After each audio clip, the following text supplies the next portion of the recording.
And nothing was really working. Yeah. I couldn't go out. I couldn't make sales. It was the sales part that I really had to learn. I knew I was powerful. I'm dialing. So it was the When the doubt gets loud, but answer that call. Vision ain't real till you grind at speed, so breathing deep. Then call the damn leads. Call the damn leads.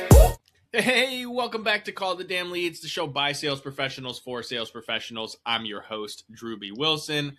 With more than 2 decades in sales, I've seen it, been through it, heard about it. Now I'm bringing those stories to you, my favorite people in the world, the sales community. Because let's be honest, this is the greatest job on earth. It doesn't matter where you come from, what background, what personality type, or what gender. You can make an amazing life in sales. And today's guest, no stranger to the journey, I'd like to welcome Miss Kanika to the show. Thank you so much, Drewbie. I am so excited to be here. I am excited to have you. I know you've got a crazy sales story, so I want to jump right into it. Maybe I will just go with my beginning story.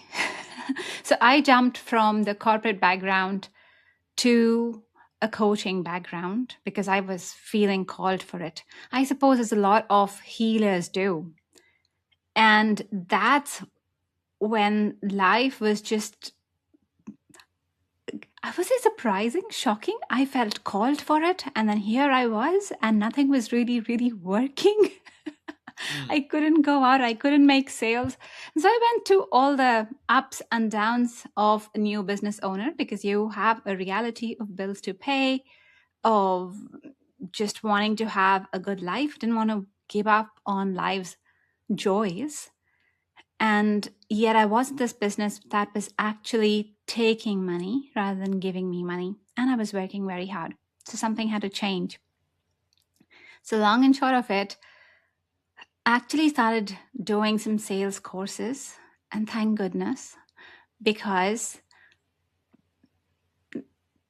I took time learning all the coaching skills all throughout. Never thought about sales that way. And that's when life changed. I realized that I had so much judgment about sales. I used to think sales was icky, like you don't want to sell. But, think about it. Everything in my room, in your room, everything where we are, whatever we do, everything has been sold to us.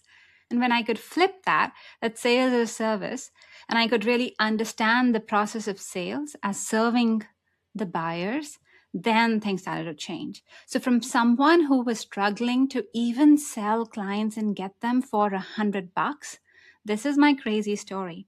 I went to get a haircut one day, and the lady just asked me, "Hey, what do you do?" And I said, "Well, I help conscious coaches make consistent 10K months." And she's like, "Really?" She's like, "I've just thought of coaching. Can I know more about this?" And so she's doing my haircut. And I'm actually thinking, no, you're doing my haircut and I just want to have a haircut. And I said, "Look, why don't we talk later about this?" And afterwards, as she came so I could pay, she hands me her number, phone number and details herself. She's like, "I want to talk to you. Reach out to me, please." That was my first time when I understood how sales is so powerful and liberating for the other person as well. Yeah, I love that. And there's a whole bunch of things I want to peel out of that story over time, but I want to start with leaving corporate. I think there's a lot of people out there that have the entrepreneurial spirit, right? They're called for it. They know somewhere deep down in their heart of hearts that there's something more than the desk job that they're sitting at on the 9 to 5. What prompted you, or was it something specific that made you decide, I'm leaving corporate, I know it's scary, I don't care, I'm going for it anyways?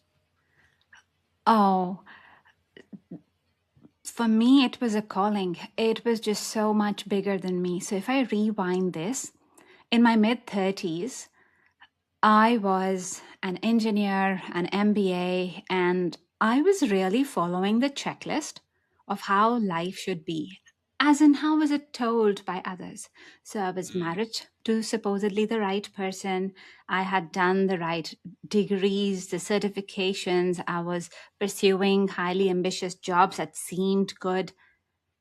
I had a kid. I was in a house and I was having all the holidays, everything that looked really perfect.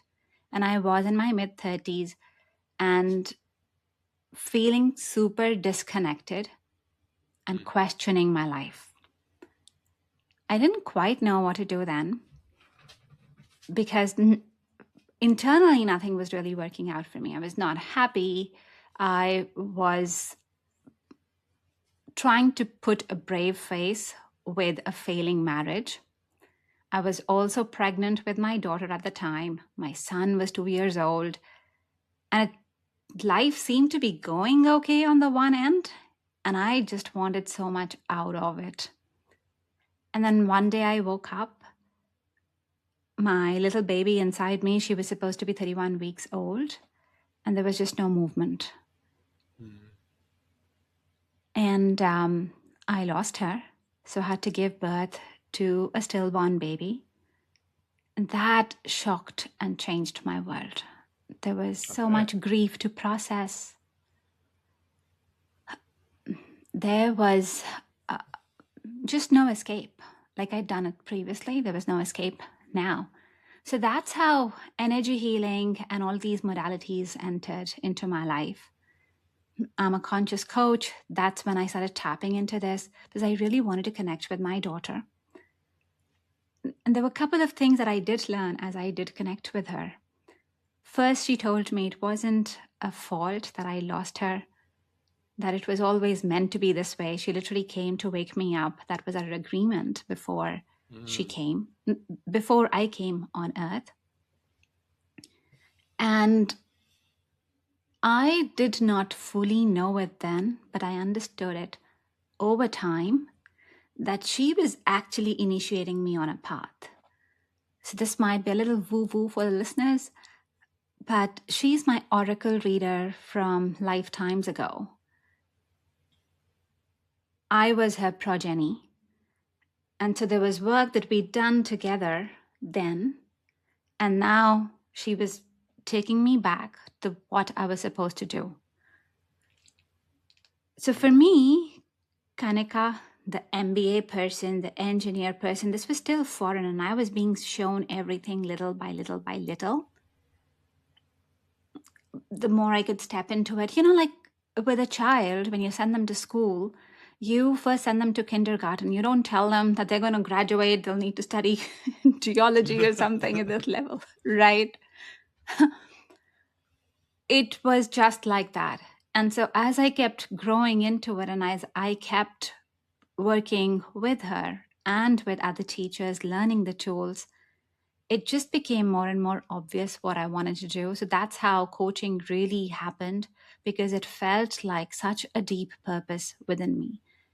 And I would love to say that there is me that drives me, but I realized with her, especially as I was tapping into the coaching business, that this was just a calling like I had never experienced before. So that's why it was coaching. I was finding that when I was working with people, it was transforming them.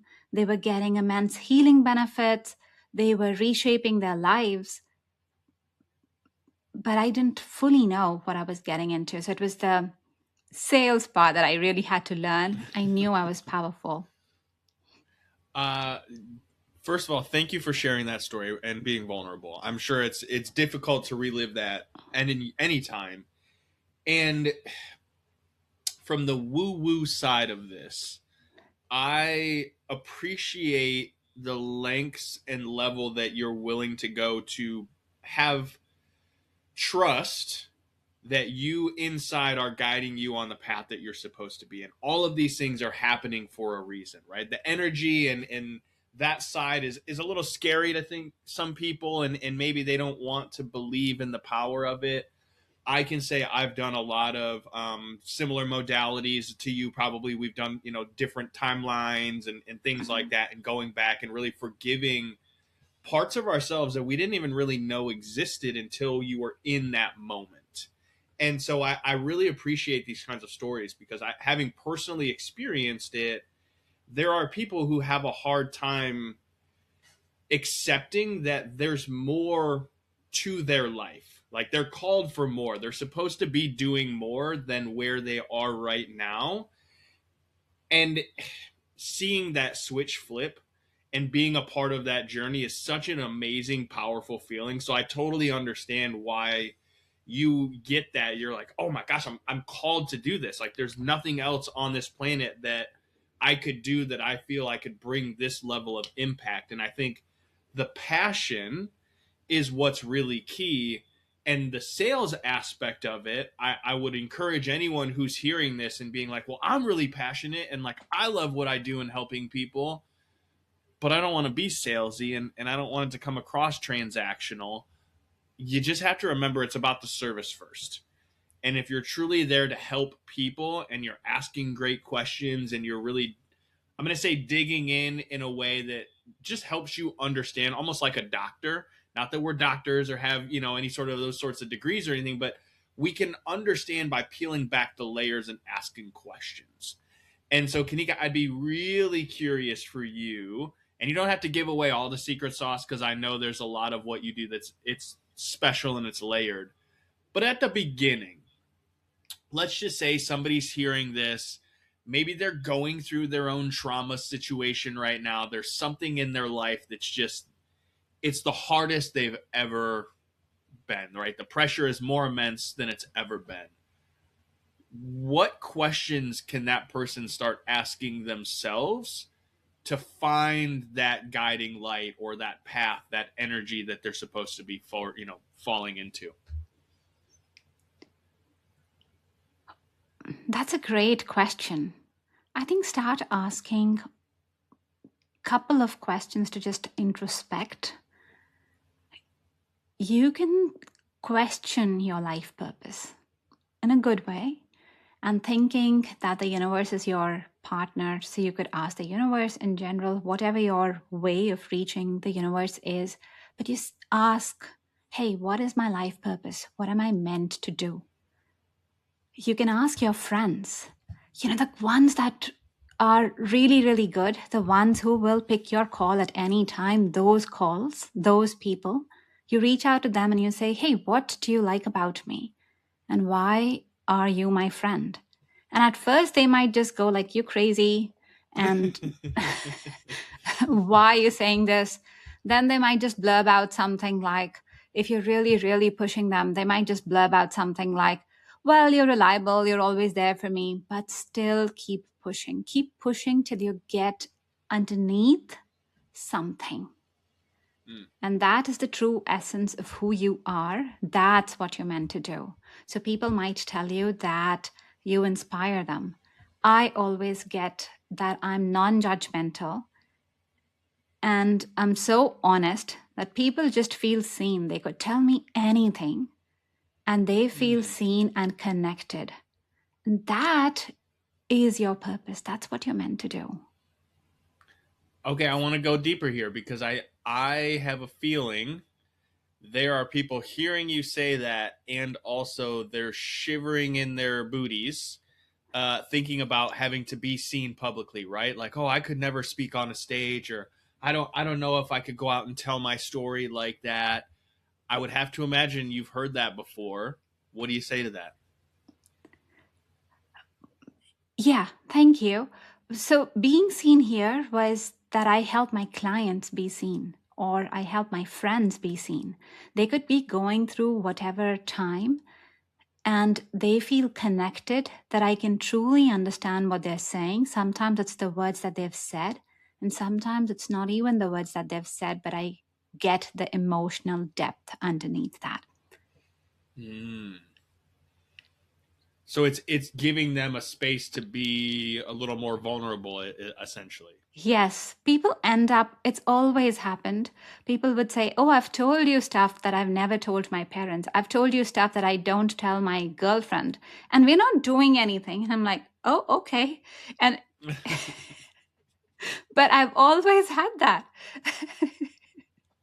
It's an interesting place to be when people will trust you with that private information. And it is important, and that's a layer of that where people will say, hey, I can say that you're non-judgmental and I can trust you because when I share things, not only do you not judge me for it, but you're not telling other people behind my back and being like, did you hear Kanika is into this? Whoa. You know what I like? And I'm sure that when you went through this experience and you started shifting from the normal of this is the checkbox, do this, get married, follow the process, do what everybody else says is the version of success that you should be following. I'd have to imagine you probably had some people that said some things were like, she's crazy, she's lost it, like what is she doing? How did you handle those moments? Because I know it happened to me, and anyone that I've typically seen go down that space has had it too. So I'm curious if it happened for you. Oh, totally. Totally. There was so much time. And I realize in hindsight now that I could come out on the other social media and really claim that I was this energy coach. It took me the longest time to do that on LinkedIn because I was so attached to my identity as a corporate professional, and I was not letting or able to let go of that mask. This is how I realize the stages for any person who's becoming an entrepreneur are. The first stage is you start with your vision, you get clear with what you want to do. The second stage is that you really start facing the fears underneath, right? You look at, oh gosh, okay, for me, I wanted to help other people transform their lives, give them more joy then. And there's all sort of stuff that comes up. Who am I to say this? How can I do this? And what if people come up with something that I haven't already done? It's the perfect part in me. It's the ego part in me. It's that part that goes like, I need to have all the answers. And this is where usually a lot of the other people come in, and they can be judgy because they're reflecting what I've got inside. And it took me a while. It is. It is. I'll tell you a crazy story.